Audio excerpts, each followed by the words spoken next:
আসসালামু আলাইকুম রহমতুল্লাহ। আজকে আমি আপনাদের সামনে যে বইটি নিয়ে আলোচনা করব, বইটির নাম হচ্ছে বেলা ফোরাবার আগে। বইটি লিখেছেন লেখক আরিফ আজাদ এবং বইটি প্রকাশিত হয়েছে সমকালীন প্রকাশনী।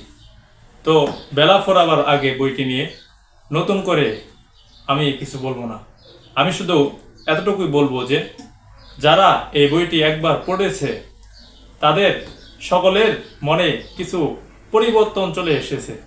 অনেকেই বইটি পড়ে নামাজি হয়েছে, অনেকেই বইটি পড়ে দিনের পথে ফিরে এসেছে, অনেকেই বইটি পড়ে চোখের গুনাহ থেকে বেঁচে থাকার চেষ্টা করতেছে।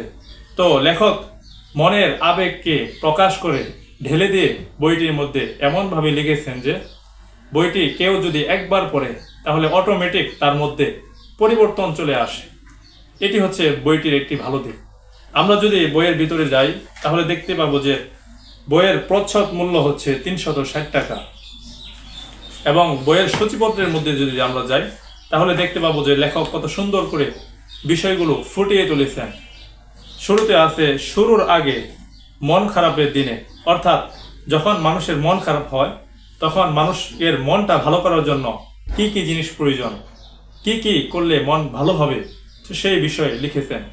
তারপরে যে বিষয়টা নিয়ে লিখেছেন সেটি হচ্ছে যে আমার এত দুঃখ কেন, অর্থাৎ মানুষ কিছু হলেই মনে করে যে আমার অনেক দুঃখ, আমার অনেক কষ্ট, আমি অনেক কষ্টে আছি, দুঃখে আছি। তো লেখক এই সূচিপত্রের মধ্যে লিখেছেন যে আমার এত দুঃখ কেন। এই চ্যাপ্টারের মধ্যে তিনি মানুষের দুঃখ কেন আল্লাহ তাআলা দেন এই বিষয়গুলো নিয়ে তিনি সুন্দরভাবে বিশদভাবে আলোচনা করেছেন। তো আমরা যদি বইয়ের শেষে যাই তাহলে দেখতে পাবো যে সুন্দর একটি কথা লেখা দেওয়া আছে এখানে। জীবনের কতগুলো বসন্ত পার হয়ে গেছে, ম্লান হয়ে গেছে কত শত কাক ডাকা ভোর। আবছা স্মৃতির মতো জীবন আস্তে আস্তে আচ্ছন্ন হয় ধূসরতায়। সময়ের সরল সংখ্যা কমে আসছে ধীরে ধীরে। সব পাখি নিরে ফেরে, সব নদী ফিরে যায় মোহনায়। তবু কিছু মানুষ ভ্রান্তির মায়াজাল ভেদ করে ফিরে আসতে চায় না। মোহ আর মায়ার বাঁধন ছিন্ন করে তারা ছুটতে পারে না আদিগন্ত অনন্তের পথে। তবু ফিরতে হবে বেলা ফোরাবার আগে, ঠিক ঠিক চিনে নিতে হবে পথ। সন্ধ্যের ঘন ঘোর আধারের অতলতায় ডুবে যাবার আগে জীবন চারিটিকে বেড়াতে হবে কুলে। রাতেরও শেষ আছে, ক্লান্তিরও আছে অবসান।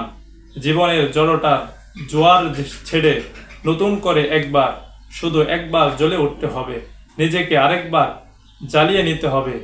আজ তবে ডুব দেওয়া যাক। এই যে সুন্দর একটি কথা লিখেছেন লেখক। তো বইটি আমার পড়ে অনেক ভালো লেগেছে এবং আমার নামাজের প্রতি গুরুত্ব বেড়ে গেছে।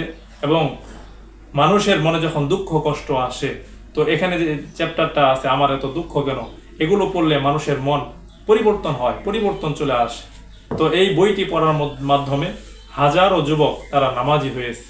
তো একজন লেখকের সবচেয়ে বড় সাফল্য হচ্ছে এই যে লেখকের বইটা পড়ে যখন কোনো পাঠক, কোনো মানুষ পরিবর্তন হয়, এটাই হচ্ছে লেখকের সবচেয়ে বড় সাফল্য। তো ব্যক্তিগতভাবে বইটি আমার পড়ে অনেক ভালো লেগেছে। আপনারাও যদি বইটি পড়েন আপনাদের অনেক ভালো হবে, উপকার হবে। তো আজকের ভিডিওটি এই পর্যন্তই। ভিডিওটি ভালো লাগলে অবশ্যই লাইক করবেন, কমেন্ট করবেন এবং সাবস্ক্রাইব করে দেবেন। আসসালামু আলাইকুম।